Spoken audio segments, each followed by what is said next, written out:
नमस्कार. तर लग्नानंतर होईलच प्रेम या मालिकेच्या आजच्या भागात आपण पाहणार आहोत की जीवा वकिलांना बोलतो की मला नंदिनीचा सहवास हवा आहे. मला ती आजूबाजूला असली की भारी वाटतं. मला काही करून आधीच्या नंदिनीला परत आणायचं आहे.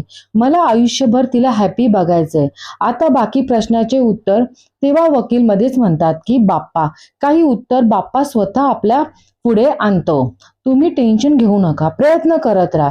1 महिना चांगला गेला आहे तुमचा. भेटूया पुढच्या महिन्यात. आणि वकील तिथून जातात. दुसरीकडे आपण पाहतो की काव्या गणपती बाप्पाला पुरणपोळीचा नैवेद्य दाखवत असते. तेव्हा तिला मोदक खायची इच्छा होते आणि म्हणते की मी मोदक चोरून खाल्ल्यावर मला असं कोण बघणार आहे. तेव्हा तिथे गुरुजी येतात आणि म्हणतात की चोरून केलेल्या गोष्टी नंतर पकडल्या जातात. काव्या मोदक खाली ठेवून देते. गुरुजी तिच्या दिशेने येतात. तर दुसरीकडे आपण पाहतो की आनंद निवासमध्ये सर्वजण पंक्तीला जेवायला बसतात आणि जीवा सर्वांना जेवण वाढतो. कोणाला काय हवं नको ते विचारतो. तेव्हा नंदिनी म्हणते की जीवा असू द्या, तुम्ही बसा जेवायला, मी वाढते सगळ्यांना. तेव्हा जीवा म्हणतो की आजचा वाढती मी आहे, तू बस, मी आलोच. आणि तो पुरा आणायला जातो. नंदिनी गणपतीच्या पाया पडून म्हणते की तसं तर मी दरवर्षी गणपती उत्सव साजरा करते आणि यावर्षी वेगळाच उत्साह आहे. जीवामुळे जीव आला आहे आनंद निवासमध्ये. आनंद असाच टिकून ठेव देवा. तेव्हा गणपतीच्या पुढचा दिवा विझतो. तेव्हा नंदिनी घाबरूनच जाते. तर दुसरीकडे आपण पाहतो की काव्या गुरुजींच्या पाया पडते आणि म्हणते की बसा गुरुजी, मानिनी काकू बाहेर गेलेले आहे, ते येतील. गुरुजी म्हणतात की म्हणूनच मी आता आलो आहे. काव्या म्हणते की मला कळलं नाही गुरुजी. तेव्हा गुरुजी म्हणतात की मानिनी किंवा इतर कोणाला भेटायला आलेलो नाही आहे, मी ठरवून फक्त तुला भेटायला आलो आहे. काही संकेत ज्याच्यासाठी असतात ते त्यांच्यापर्यंत पोहोचलेले बरे असतात. काव्या जरा गोंधळूनच म्हणते की कसले संकेत, नक्की कशाबद्दल बोलताय तुम्ही, तुम्हाला माझ्याशी काही बोलायचं आहे का. गुरुजी म्हणतात हे प्रश्न विचारण्याचा अवधी संपला आहे. आता नियती तुला एका मागून एक प्रश्न विचारणार, तू त्या प्रश्नाचे उत्तर कशी सापडतील याचा विचार कर. काव्याला काही समजत नाही. तेव्हा ती गुरुजींना म्हणते की मला कळेल असं बोला, मला काही समजत नाही आहे. कसली प्रश्न, कसली उत्तरं. मानिनी काकू आल्यावर बोलूया का आपण, मी तुमच्यासाठी काहीतरी खायला आणते. आणि तिथून जायला निघते. तेव्हा गुरुजी तिला अडवतात आणि म्हणतात की मी सांगितलेले संकेत टाळण्याचा प्रयत्न करू नकोस, माझी कळकळ समजून घे. तुझं आणि पर्यायाने या घराचं भलं यातच आहे. काव्या म्हणते की घराचं भलं यातच आहे म्हणजे. गुरुजी म्हणतात की आज घरात आनंदाचा क्षण आला आहे, पण हा आनंद फार काळ टिकून राहणार नाही आहे. पुन्हा एक वादळ येणार आहे, तुझ्या नात्याची परीक्षा घेणार आहे, तुझ्या चारित्र्याला शिक्षा देणार आहे. तेव्हा काव्या गोंधळूनच म्हणते की 1 मिनिट, तुम्ही काय म्हणाला गुरुजी, माझ्या चारित्र्याला शिक्षा देणार आहे, माझ्या नात्याची परीक्षा बघणार आहे म्हणजे. गुरुजी म्हणतात की आता दुसरा अध्याय सुरू होणार आहे.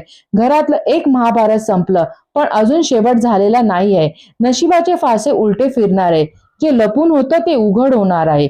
काव्या टेन्शन मध्ये येऊनच म्हणते की गुरुजी काय बोलताय तुम्ही, काय लपून होतं, काय उघड होणार आहे. गुरुजी म्हणतात की संकेत देणं हा माझा धर्म आहे, अर्थ शोधणं हे तुझं कर्तव्य आहे. लवकरच सून बायको या कर्तव्याची कसोटी होणार आहे. दुःखाची लाट येऊन तुझा आनंद दूर फेकला जाणार आहे. काव्या तेव्हा टेन्शन मध्ये येते. दुसरीकडे आपण पाहतो की अचानक गणपतीच्या मागचा बोर्ड खाली पडतो. तेव्हा नंदिनी घाबरूनच जाते आणि म्हणते की जीवा, हा बोर्ड असा अचानक कसा खाली पडला. जीवा म्हणतो की 1 मिनिट, तू शांत हो आधी, हवेने पडला असेल, किती पॅनिक होशील. तेव्हा नंदिनी टेन्शन मध्येच म्हणते की आता थोड्या वेळापूर्वी दिवे सुद्धा विझले आणि आता हा बोर्ड खाली पडला. एका मागोमाग एक अशा अपवित्र गोष्टी कशा काय घडू शकतात. दिवा विझणं हे आता आनंद निवास असलेलं बोर्ड खाली पडणं, काय अर्थ असेल या मागचा.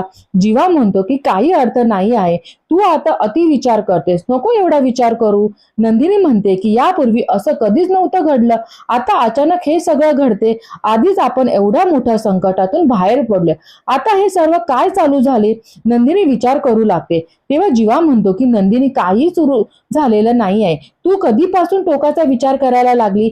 नंदिनी म्हणते की काळजी वाटते सगळ्यांची, याआधी कधी झालं नव्हतं आणि अचानक का घडते, काय अर्थ आहे या मागचा, दुसरं कुठलं संकट येणार येणार असेल आपल्या पुढे तेव्हा दोघे विचार करायला लागतात. दुसरीकडे आपण पाहतो की गुरुजी म्हणतात की संकट येणार आहे, तेही उद्या गणपती विसर्जनानंतर. काव्या घाबरूनच म्हणते की गुरुजी काय बोलताय तुम्ही, कुठलं संकट येणार आहे? गुरुजी म्हणतात की काळजाचा थळकाप उडवणारं संकट येणार आहे. संकटाचा आकार वाढत जाईल. यावेळी चक्रव्यूहात नंदिनी नाही तर तू असणार आहे काव्या.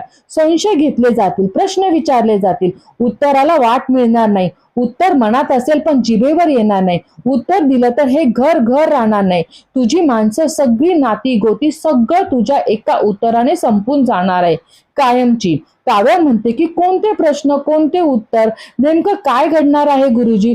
गुरुजी म्हणतात की नंदिनीची झाली, आता तुझी परीक्षा होणार आहे. परीक्षा कसली? तुला अग्निपरीक्षा द्यावी लागणार आहे. काव्या म्हणते की गुरुजी मी तुमच्या पाया पडते, पण मला जे काय आहे ते स्पष्टपणे सांगा. तुम्ही काय बोलतात ते मला काहीही कळत नाही आहे. तुमच्या संकेताचा अर्थ नाही लावू शकत आहे मी. गुरुजी म्हणतात की माफ कर, पण माझी विद्या मला उघड उघड बोलायची परवानगी देत नाही. पण तुला मात्र नियती सगळं उघड उघड बोलायला भाग पडेल. त्या क्षणी तू उघड उघड बोलली, सगळ्या नात्यांना धीरांजली द्यायला तयार राहा. काव्या हात जोडून म्हणते की गुरुजी मला काही समजत नाही आहे. गुरुजी म्हणतात की आज नाही कळेल, उद्या कळेल. जेव्हा सगळ्यांना कळेल तेव्हाच हे संकट टळेल. काळजी घे, तुझी आणि घराची सुद्धा. आणि गुरुजी तिथून जातात. तर दुसरीकडे आपण पाहतो की जीवा आनंद निवासचा बोर्ड लावतो. जीवा नंदिनीला म्हणतो की काय चकाचक बाई, आता ओके आहे ना? नंदिनी मान हलवून हो म्हणते. जीवा म्हणतो की ती लहान लहान गोष्टी मनाला लावून घेते. जोपर्यंत मी आहे ना चकाचक बाई, तोपर्यंत आनंद निवास मधला आणि तुझ्या चेहऱ्यावरचा आनंद मी कधीच कमी होऊ देणार नाही. नंदिनी म्हणते की खूप खूप थँक्यू. आणि दोघे जण दिवे पेटू लागतात. आणि तिथे कोणीतरी अचानक त्यांचा फोटो काढतो. तर दुसरीकडे आपण पाहतो की काव्या गुरुजीचं सगळं बोलणं आठवतं आणि म्हणते की उद्या कुठलं संकट येणार आहे आणि मी कुठल्या चक्रव्यूहात अडकणार आहे, नेमकं काय घडणार आहे माझ्या बाबतीत. तेव्हा तिथे पार्थ येतो आणि 2-3 वेळा तिला हाक मारतो, पण तिचं लक्ष नसतं. तेव्हा काव्या पाहते आणि म्हणते की काय झालं तुम्हाला, काय हवं आहे का? तेव्हा ती विचारते की मी तुम्हाला एक विचारू, गुरुजी मानिनी काकूंचे माहेरचे ते जे काही बोलतात, जे काही सांगतात ते खरं खरंच होतं का? तेव्हा पार्थ म्हणतो की म्हणजे आतापर्यंतचा अनुभव तरी तसाच आहे, पण तुम्ही गुरुजी बद्दल अचानक का विचारतात? परत काव्या विचार करू लागते आणि आजचा भाग इथे